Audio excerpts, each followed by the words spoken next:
உங்கள் favourite TV ஷோக்களை இனி miss பண்ண தேவையில்லை. ZEE5 இல் முற்றிலும் இலவசமாக காணுங்கள், இங்கேயும் எப்பொழுதும். நீ போய் பரணியை கூப்பிட்டு வர. நான் போய் கூப்பிட்ட உடனே முதல் வேலையா கிளம்பி வந்துட்டு போறா. போப்பா, நான் பேச்சு பேசிட்டு போயிருக்கா. என்ன போல போய் அவளை சமாதானப்படுத்தி பேசு. அவ வரலன்னு சொன்னாலா அவ கால்ல விழு. ஒண்ணு தப்பே கிடையாது. நீ என்ன பண்ணுவே ஏது பண்ணுவே எனக்கு தெரியாது. என் மருமக பரணி என் வீட்டுக்கு வந்தாகணும். இல்லன்னு வையு, நான் காய் வேட்டியை கேட்டு காசி ராமேஸ்வரன் போயிருவோம் பாத்துக்க.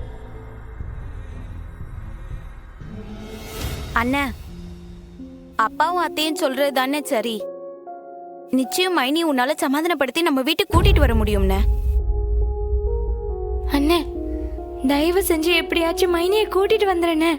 மைனி இல்லாம இந்த வீடு என்னமோ மாதிரி இருக்குன்னு. தெரியல, நீங்க எல்லாம் சொல்றதுனால நான் போய் அவளை கூப்பிடுதேன்.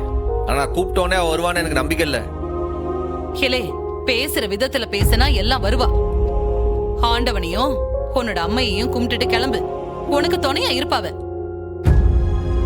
இல்ல தெரியல.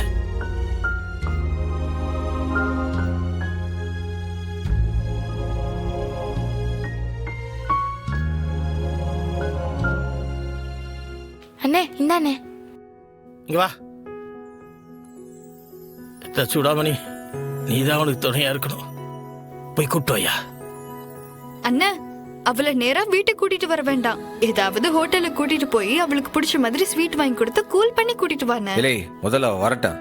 பறவை ஹோட்டலு ஸ்வீட் எல்லாம் பாப்போம். அத்தான், அக்காவை சமாதானப்படுத்த உனக்கு என்ன சொல்லியே தரணும்? நான் வேணா கூட வரட்டேன் உன் கூட. ஏல, அவன் பொண்டாட்டி அவன் சமாதானப்படுத்தி கூட்டு வர போறான். நீ எதுக்கு நந்தி மாதிரி பேசாம இரு. நீ போயிட்டு வையா. எப்படியாவது கூட்டு வந்துடல.